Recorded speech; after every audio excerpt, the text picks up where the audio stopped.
In 1947, a single line drawn on a map tore apart a subcontinent. Millions were forced to flee their homes overnight, leaving behind everything they had built. Families were split, cities burned, and countless lives were lost in the chaos. Political power and colonial decisions didn't just redraw borders, they destroyed economies, shattered communities, and created scars that would last generations. Markets collapsed, trade vanished, and wealth vanished almost overnight. Ordinary people paid the ultimate price, while decisions made by a few powerful elites determined the fate of millions.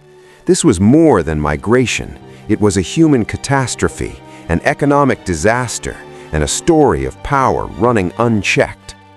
Millions of human lives were massacred, and millions more faced unimaginable suffering, starvation, and loss. Today, we remember not just the borders, but the cost of ambition over humanity. Welcome to Wealth Archivist. 1947 was not just a year, it was a cataclysm. While history books often simplify it as a political division between India and Pakistan, the reality was far more devastating. Behind the headlines of borders drawn and leaders signing agreements lay an orchestrated tragedy that few have ever fully understood. Millions of ordinary people, the backbone of South Asia's economy, became pawns in a game of power, greed, and colonial withdrawal. The British, in their final days of empire, rushed the exit plan with a shocking lack of preparation. Sir Cyril Radcliffe, an almost unknown lawyer with no knowledge of India's complex demographics, was tasked with drawing the borders in mere weeks. He had never set foot in most regions he was deciding the fate of. This arbitrary decision unleashed a cascade of destruction. Cities and villages that had thrived for centuries were suddenly split in half. Trade routes vanished overnight, markets collapsed, livelihoods evaporated as factories, farms, and businesses were abandoned or seized by new governments. Economies that had been growing steadily for decades were destroyed in a blink. The human cost was unimaginable. Over 14 million people were forced to migrate, often on foot, through rivers, mountains, and hostile lands. Hunger, disease, and violence claimed millions of lives. Men, women, and children were slaughtered in their homes, on trains, in marketplaces, places where life had once been ordinary and predictable. These were not casualties of war between armies. They were massacres of civilians, driven by political decisions and religious divides stoked by elites. Millions of human lives were lost in these days, millions more scarred forever. Families vanished, generations destroyed, cultures uprooted. And yet, much of this human suffering has been underplayed or sanitized in mainstream history. The focus is often on the political negotiation, not the devastation it caused. But the truth is, the partition was not only a human tragedy, it was an economic disaster on a massive scale. Agricultural production fell sharply as farmers abandoned lands or were displaced. Trade and commerce stopped as supply chains were broken. Cities like Lahore, Amritsar, Delhi, and Karachi, once economic hubs, faced chaos. Wealth was confiscated, abandoned, or destroyed. The economic vacuum created opportunities for corruption and exploitation. Those who had power, political leaders, colonial administrators, and elite businessmen, often survived or profited, while ordinary people lost everything: homes, land, savings, and sometimes even their lives. What most people don't know is that the partition didn't just destroy the present, it shaped the future. The seeds of persistent conflict between India and Pakistan, including the enduring crisis over Kashmir, were planted in those chaotic days. The economic damage slowed development for decades. Millions of families were trapped in cycles of poverty because their wealth, lands, and businesses were abruptly stolen or made inaccessible. Colonial powers left, but they left behind a broken economy and fractured societies, ensuring that South Asia's path to stability would be far longer and harder than necessary. Behind the mass migrations, the massacres, and the economic collapse were decisions made in offices far removed from the suffering. Maps, signatures, and political debates decided the fate of millions more decisively than the will of the people themselves ever could. The elite's power triumphing over humanity is a lesson often not highlighted, but it is the harsh truth. Ordinary people were used as tools in political games, and in the process, millions of human lives were extinguished. Families, entire communities, vanished as quickly as decisions were made on a map. Even today, most accounts of the partition gloss over the true scale of destruction. The focus on political narrative obscures the reality. The partition was a manufactured human catastrophe, a combination of colonial haste, elite power struggles, and religious divisions deliberately inflamed for political gain. Ordinary South Asians paid the price, while those in power remained insulated from the suffering they caused. Millions of human beings were massacred, millions more displaced, economies destroyed, and societies fractured. The ripples of 1947 are still felt today in ongoing geopolitical tensions, economic disparities, and the scars carried by descendants of those who survived.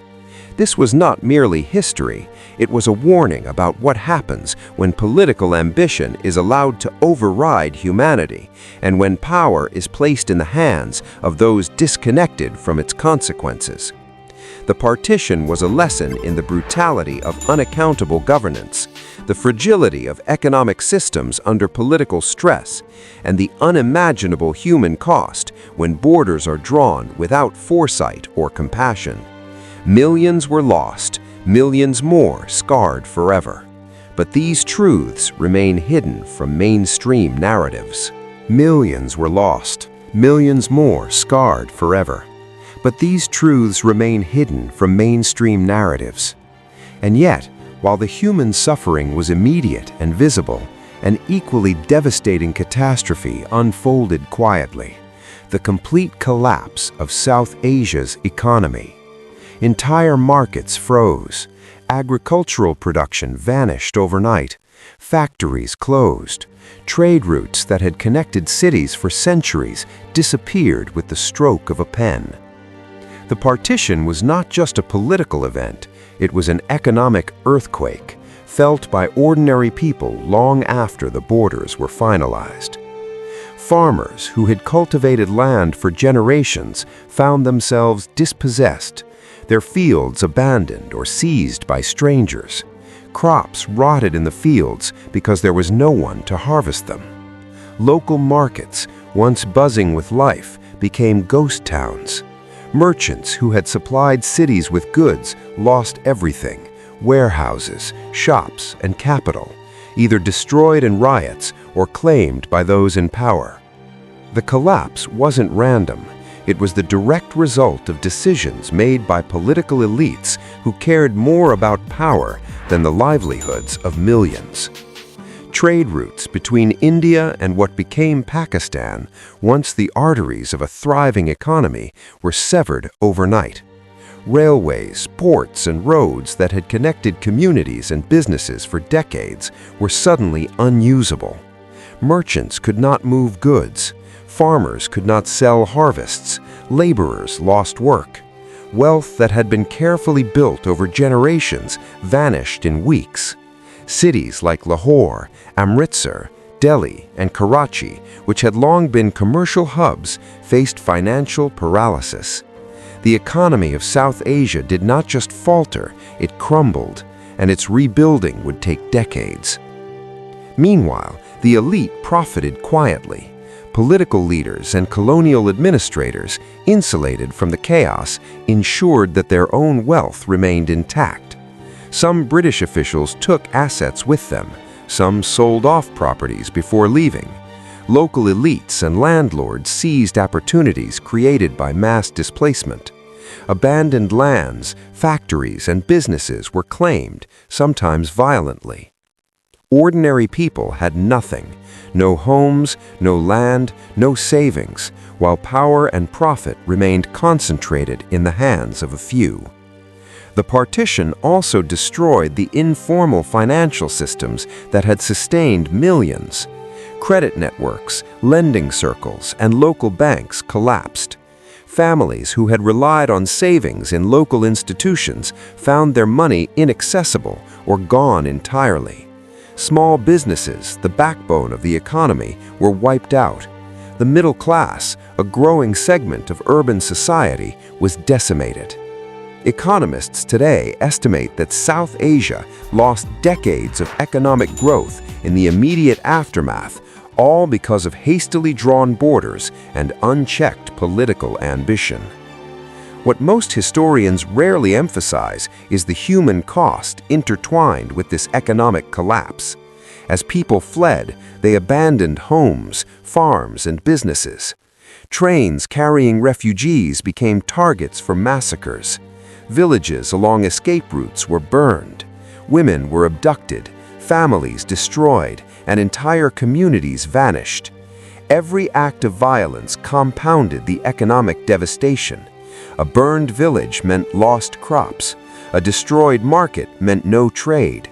A killed or displaced population meant no workforce. Millions of human lives were extinguished, while entire livelihoods disappeared, leaving survivors in poverty, trauma, and uncertainty. And the truth is even darker.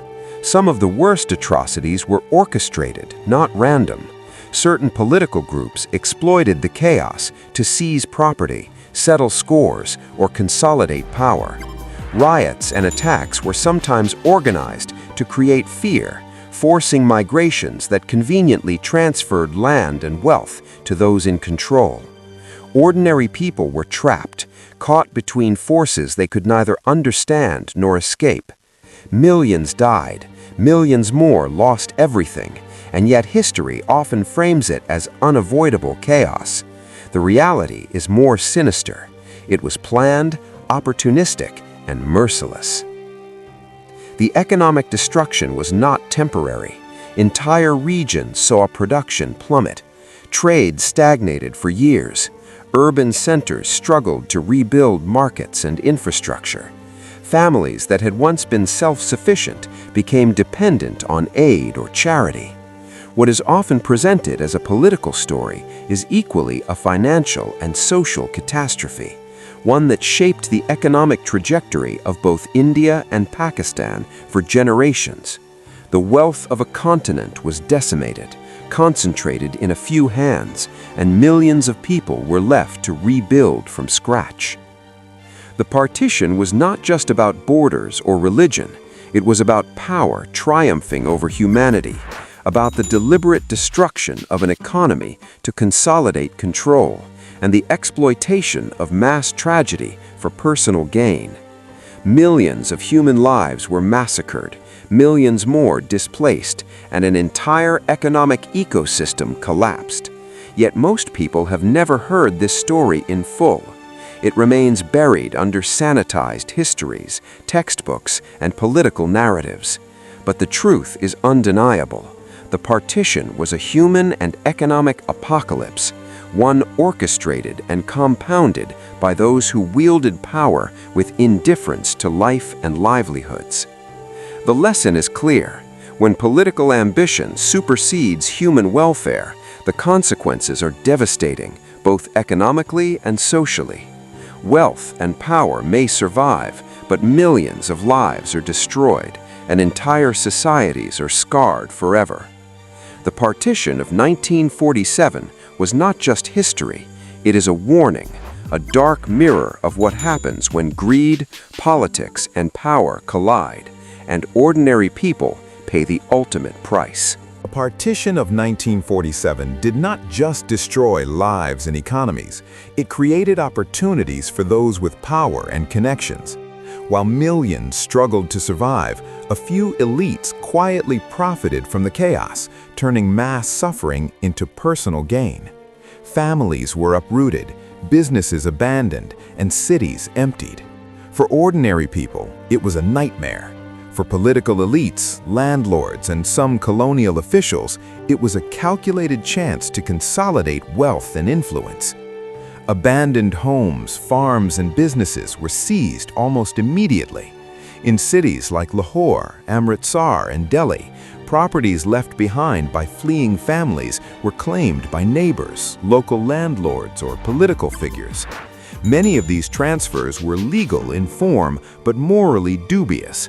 Families who had lived on the same land for generations lost everything because the rules of ownership changed overnight. Merchants who had once controlled thriving trade networks found themselves destitute, while opportunists stepped in to fill the vacuum. Entire industries, from textiles to grain markets, were restructured in the blink of an eye, not for efficiency, but for the benefit of those already in positions of power. Trade routes, which had long connected India's interior to ports and global markets, were severed by the arbitrary borders drawn by Sir Cyril Radcliffe. With these routes cut, some elites saw a chance to monopolize remaining networks. Certain industrialists in both India and Pakistan capitalized on scarcity by cornering essential goods, food, textiles, and raw materials, driving prices up while ordinary people starved or fled. Refugees often arrived in cities with nothing, dependent on meager wages or charity. Meanwhile, warehouses filled with abandoned goods were quietly acquired by those with influence, their wealth growing even as millions suffered. Even financial institutions were not immune. Local banks and moneylenders exploited the chaos. Accounts of displaced families were frozen or stolen outright. Loans taken by refugees before migration were often declared void, leaving families with debts they could not repay. Conversely, elites with political connections received preferential treatment, safeguarding their capital, while the broader population faced ruin. This financial asymmetry widened the economic gap drastically in mere months. The rich, it seemed, became richer, while millions lost everything: homes, savings, and their very livelihoods. Some of the most shocking exploitation came in the form of forced migrations. Reports from the time indicate that certain landlords, community leaders, and political operatives intentionally encouraged panic, spreading rumors of imminent attacks or violence. Villages emptied not always because of direct attacks, but because people were terrified of losing everything. Once abandoned, these properties were quickly claimed by those who had planned or predicted the chaos. Families that had survived for generations were uprooted, displaced, and left with nothing. This was not just opportunism, it was profiteering from human fear and mass tragedy. Cities themselves bore the marks of devastation and exploitation. Karachi, intended as Pakistan's new economic hub, absorbed waves of refugees who had lost everything, creating immense pressure on infrastructure and local markets. Delhi, once a thriving capital, struggled with overcrowding, collapsed housing, and widespread unemployment. Lahore and Amritsar faced similar pressures. In all cases, the rapid urban upheaval created opportunities for landlords and businessmen to acquire cheap or abandoned properties. Markets were rebuilt, but often in ways that concentrated wealth in the hands of a few, while the majority remained impoverished. Beyond immediate profiteering, partition reshaped economic systems for decades. The dislocation of skilled labor, merchants, and industrialists broke the continuity of trade knowledge. Many experienced traders and artisans were killed, abducted, or displaced. Economic expertise vanished in a matter of months. This vacuum allowed new elites to step in, often with little experience but strong political ties, controlling industries that had once been community-driven or family-owned for generations. The redistribution of economic power, though framed as necessary or inevitable, was in reality a consequence of violence, fear, and opportunism. The human cost of these economic shifts cannot be overstated. Refugees arriving in unfamiliar territories faced homelessness, hunger, and exploitation. Many were forced into menial labor, working long hours for paltry wages, while those in power consolidated wealth. Women, particularly vulnerable during the migrations, were trafficked or subjected to sexual violence. Children were orphaned or forced to work. These were not isolated incidents, they were systemic consequences of political and economic decisions designed to protect a select few at the expense of millions. The elite's gain was directly tied to the suffering of the displaced. Even today, decades later, these hidden economic consequences shape South Asia. Land disputes trace back to abandoned properties, family businesses never rebuilt, and regional economies still struggle to recover the productivity lost in 1947. The partition was not just a historical event, it was a massive wealth transfer, one of the largest in modern history, occurring almost entirely through violence, displacement, and fear. Millions of human lives were lost in massacres, millions more were displaced, and entire economic foundations destroyed, creating cycles of poverty that persisted for generations. Most textbooks, documentaries, and mainstream accounts fail to emphasize these economic dimensions. They focus on borders, political negotiations, or high-profile leaders, while neglecting the hidden financial devastation and the systematic exploitation of displaced populations. Yet these were not mere side effects, they were central to the partition's reality.